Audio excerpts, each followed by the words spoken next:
Hi guys. So one of my favorite things to talk about is supplements.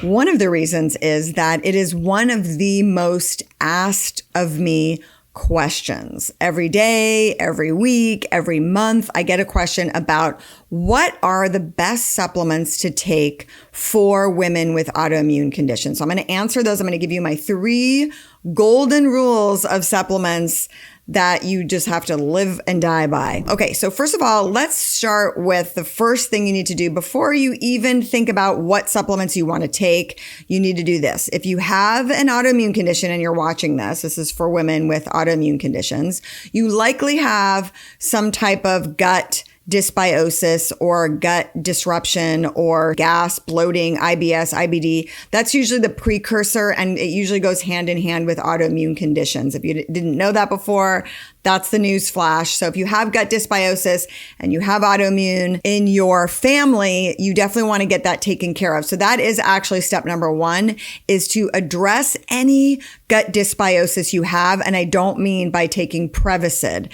So if you have gas, bloating, IBS, IBD, SIBO, any of those sort of poor motility, if you're only pooping a couple of times a week, you should be pooping. Here's another PSA, public service announcement, 1 to 3 times a day is normal for eliminating. We need to be eliminating those toxins. We get down and dirty here on my YouTube channel. So we get super honest because that's the only way we're going to solve problems, especially for women with autoimmune condition, because we get gaslit all the time about our weird symptoms. So I am here to help. So here we go. So first of all, we want to fix anything that's going on in that gut microbiome. And you'll know because you'll have outward signs of, it could be joint pain. It could be frequent headaches. That gut brain connection is really powerful. Any of the other things that I talked about. So you want to address that first. Now, if you like this video, I'm just going to stop right here and remind you, click the like button if you're liking what you're hearing.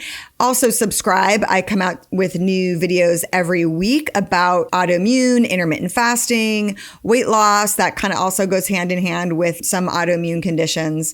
So do that for me. And then I also have a really cool free tool. If you suspect that you have some gut dysbiosis, I have a really cool tool that I have linked down below called my gut check quiz. And you'll just take that, you get an email and you just do the checklist and you find out where you sort of are on that spectrum of gut dysbiosis. And that'll give you an indication of how well your gut is running. It has to do with, how you're sleeping, your joint pain, your headaches, and some of the other symptoms that we sometimes don't realize are signs of gut dysbiosis. And you do want to know about that because, again, that's a precursor to autoimmune conditions. So if your mom or your grandma has Hashimoto's or Sjogren's or RA or lupus or psoriatic arthritis like I had, you want to know that, you want to be aware of that because it's the environment, ladies, that triggers all of these autoimmune conditions. That's how you develop it. Just because you have it, just because your mom has it, doesn't mean you're going to actually develop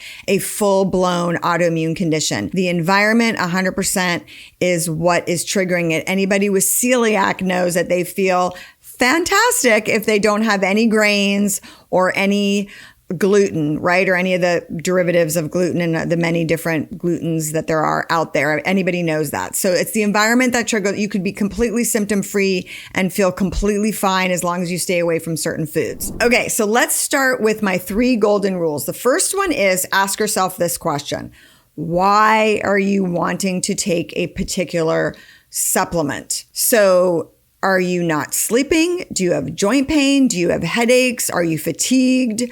Do you have gut dysbiosis that you're taking like probiotics and enzymes and all those are all supplements?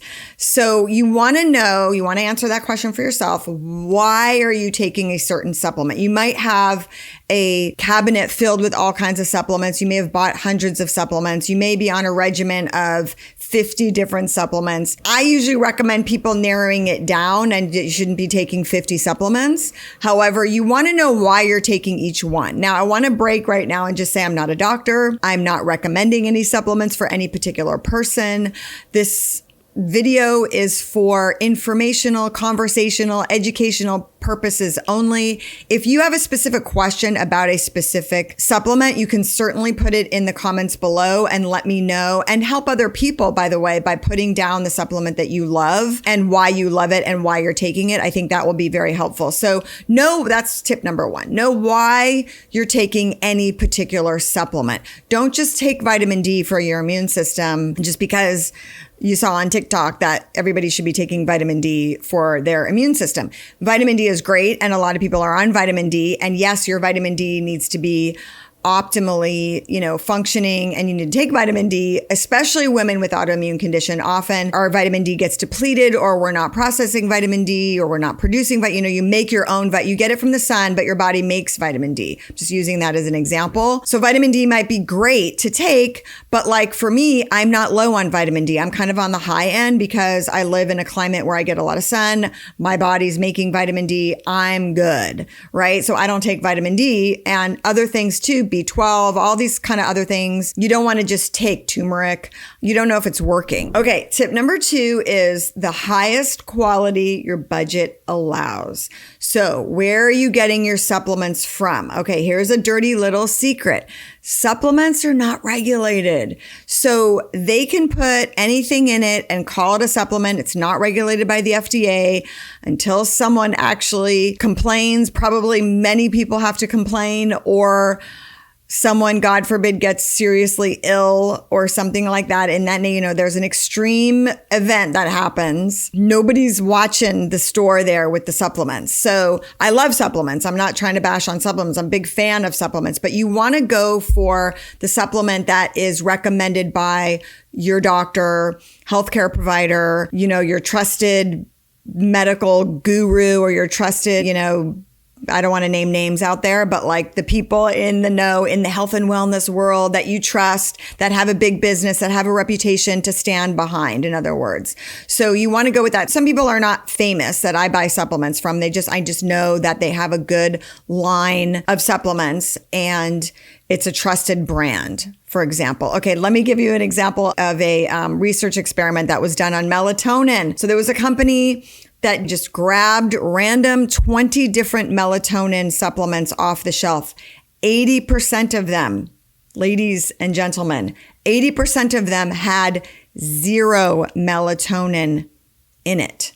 So placebo, I don't know what happened, and people weren't complaining, oh, this isn't working. A lot of times people say to me, melatonin, it's not working. That might be the reason. So you want to buy it from, and you want to, test it out. Say to yourself, is this working? Am I sleeping better on this melatonin? Some of them, you're not going to feel better. Some of them you will directly feel better, which gets me to tip number 3, which is it working? Do your little N of 1 experiment and ask yourself, let's use melatonin for an example. Melatonin is a hormone, by the way. I'm shocked that they're able to just sell hormones on the shelf, but it is a hormone. So are you sleeping better by taking this particular melatonin? I take one that I spray under my tongue. That's a really good way to take any kind of supplement, by the way. It doesn't have to go through your liver. And I know it works because I know when I don't have it, when I travel and I don't take it with me, that I know I get a deeper sleep with that melatonin. Women over a certain age, even men too, we don't sleep as well. Our melatonin,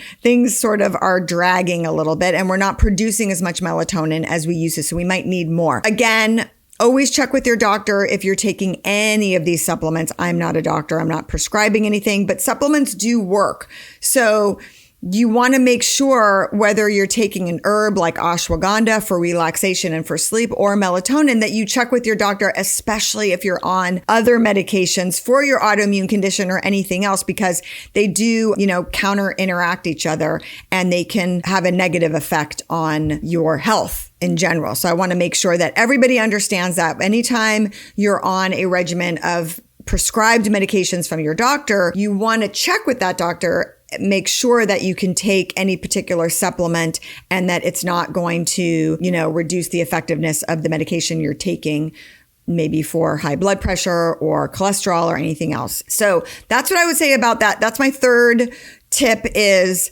check in with yourself and make sure that you feel like that particular brand that you've chosen is working. I'll use omega-3 as an example. I do recommend that people with autoimmune conditions and have joint pain take omega-3, but you got to make sure you're taking the right dose and look on the back of the package, because oftentimes omega-3 is kind of a bummer because there's side effects of like you're burping up fishy, taste in your mouth. You got to find the right one, but you also have to make sure that you're taking the right dose. I cannot tell you how many women come to me and say, oh, I'm taking omega-3, but I stopped taking it because it wasn't working. And we go over how much they were taking, and they were literally taking an infinitesimal amount that wouldn't do anything. That would just like be, a drop in the bucket. You need to take a lot of omega-3 for it to be effective. In other words, like sometimes it's 3, 4, 5 pills per day. You can break those up, throughout the day. But again, that's not easy to remember. Then you're being a slave to your supplements. So that gets me to my bonus tip number 4, which is my sort of rule of thumb is approximately 5 supplements. So pick the 5 that you currently really need right now. Are you having trouble with digestion? Maybe it's probiotics, prebiotics, and enzymes. Are you having trouble with joint pain? Maybe it's the omega-3s. Are you having other issues like tired, in the afternoon? Maybe you're not absorbing B12 for some reason because you got some gut dysbiosis. So you want to add in the B vitamins, which is going to be responsible for energy instead of caffeinating all day. So those are my main tips. I have another bonus tip actually for supplements. Okay. So my last bonus tip for supplements is, if you're eating a crappy diet, all kinds of stuff that is not great for you, fast food that's in the middle of the market, you're not eating real whole food, I would say don't waste your money on supplements. No amount of supplement, omega-3, probiotics, it's not going to make a difference. Much of a difference, I should say, if you're really eating a diet that is filled with donuts, bagels, Twinkies, fast food, Taco Bell, McDonald's, like all of that stuff. I would say clean up your diet first. That's last bonus tip is clean up your diet first and then add in the supplements, because the supplements you're going to be wasting your money. So when people say like, oh, they're just expensive, and you're just wasting your money. If you're not feeling like they're working, go back to basics, clean up your diet first, and then start adding in some supplements. Okay. Hope that's helpful, you guys, and see you in the next video. Bye.